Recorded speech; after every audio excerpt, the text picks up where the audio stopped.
Olá pessoal do canal aqui, tá com dúvida? Chama o Paladino, simbora! Na aula de hoje vamos falar sobre calorimetria, calor sensível, vem comigo! Mas o que é o calor? Gente, o calor nada mais é do que uma transferência de energia térmica entre dois corpos com temperaturas diferentes. Aí nós temos o exemplo aí, né, do cafezinho, ó, de manhã cedo, tomar aquele café, né, o líquido está quente, a xícara está com a temperatura ambiente, e quando eles entram em contato, o que acontece? Exatamente, uma variação de temperatura, né? Então está acontecendo aí o quê? Uma transferência de energia térmica. Mas eu perguntaria de vocês, qual a motivação para que haja troca de calor? A motivação é exatamente a mudança de temperatura. A energia só flui de um corpo para o outro se houver diferença de temperatura. Sem isso não tem como, certo? Quando um corpo absorve ou cede calor, energia, né, pode acontecer dois efeitos nele. Primeiro, pode mudar a temperatura. Nesse caso estaremos falando do calor sensível. Ou ele pode mudar o estado físico dele. Nessa situação, estaremos falando do calor latente. Tranquilo? Mas o calor sensível, o que é esse calor sensível? Imagine aí uma jarra, né? Vamos colocar aí uma água, né? Então o volume dela. Vamos colocar aqui um termômetro para medir sua temperatura, ok? Vamos esquentar essa água, o que vai acontecer? Vai sofrer uma variação de temperatura, né? Calor está sendo fornecido. E se ocorre uma variação de temperatura, nós estamos falando do calor sensível. Capacidade térmica, né? Capacidade térmica está relacionada ao corpo, né? O formato da... Mas o que ela vai ser? É exatamente a quantidade de calor fornecido dividido pela variação de temperatura. Então é uma razão, tá? Mas tem também o calor específico, que nós vamos falar mais detalhadamente lá na frente, tá? O calor específico, gente, nada mais é do que a capacidade térmica dividido pela massa. Então eu posso dizer, ó, que a minha capacidade térmica é igual ao meu calor específico vezes a massa. Se eu for igualar essas duas equações, ó, olha lá só, igualando, né? Eu vou ter então que o meu calor sensível é exatamente igual a massa vezes o calor específico vezes a variação de temperatura. Onde essa variação de temperatura aí, delta θ, né? Nada mais é do que a temperatura final menos a temperatura inicial. Positivo? Bem, gente, importante a gente falar também, né, que o calor específico, o Czinho minúsculo, tá, é quem indica quais unidades usar. Por exemplo, caloria, grama, grau Celsius, né? Caloria ali, o calor está sendo fornecido, grama ali é a massa, grau Celsius ali é a variação de temperatura.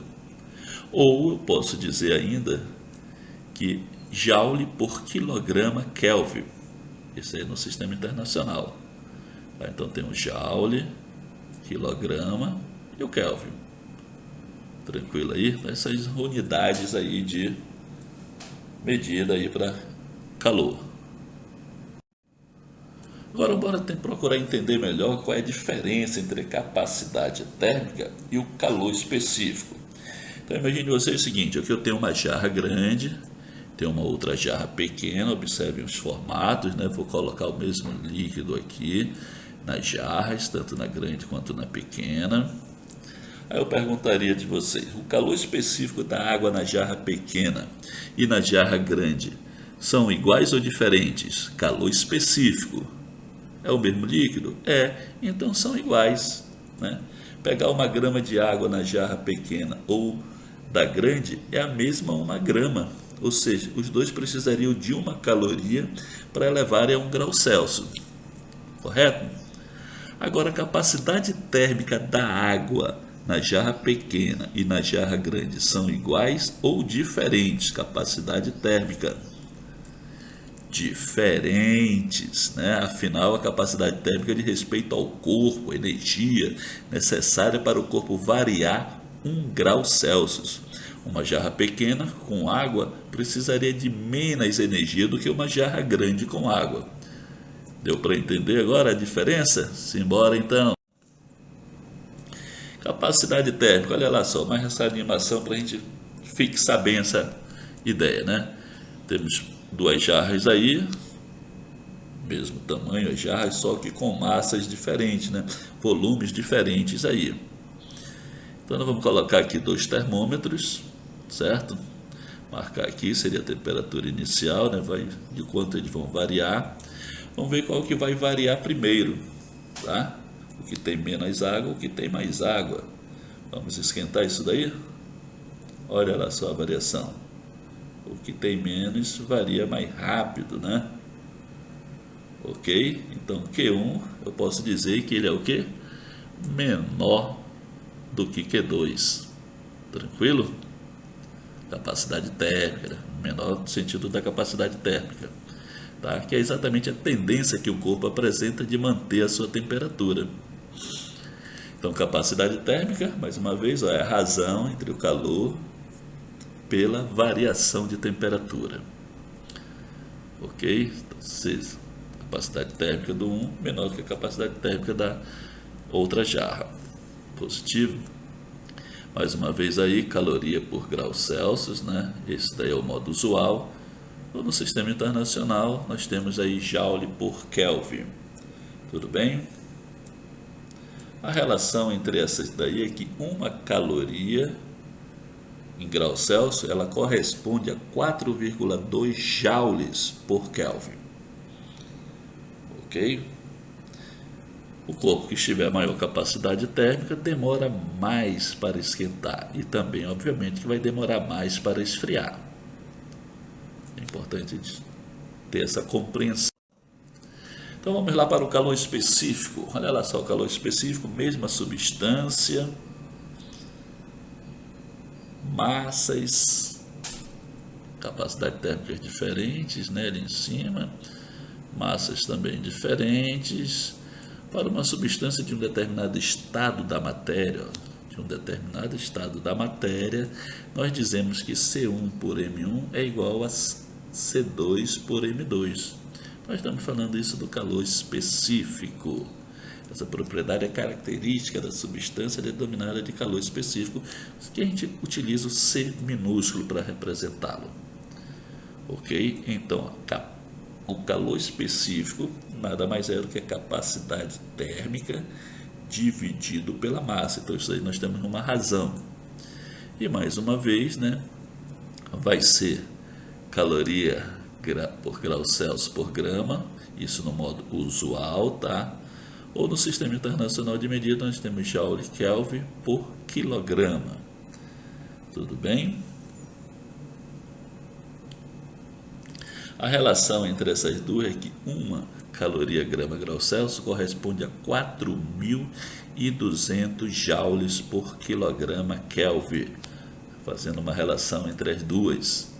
Estamos falando do calor específico. Vamos conhecer então agora algumas substâncias, né, e o calor específico dela, por exemplo, da água, né? O calor específico da água é uma caloria por grama grau Celsius. Do gelo, do gelo é meia caloria para 1 grama grau Celsius. Da rocha 0,21.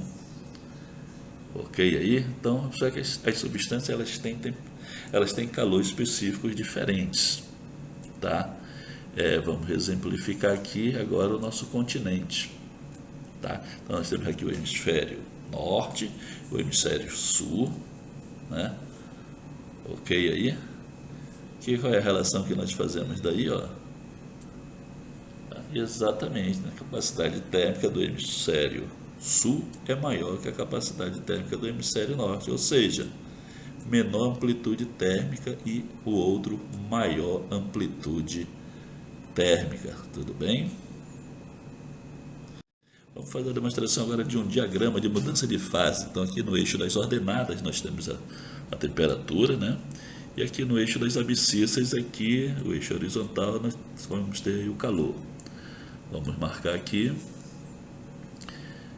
Vai está acontecendo aí o que? Está variando a temperatura, né? Está no estado sólido. Se está variando a temperatura, nós estamos falando do calor sensível. Ok? Variação de temperatura é calor sensível. Se mantém, então, do sólido para o líquido. Está acontecendo uma fusão, né? Então, nós estamos falando agora do calor latente. Tá? Temperatura volta a variar a temperatura, né? Então, estamos indo para o processo de vaporização. Se está variando a temperatura, é calor sensível.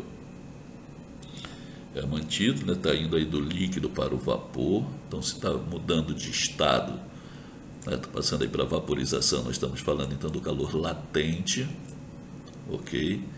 E continua o processo, né? Calor sensível, variação de temperatura.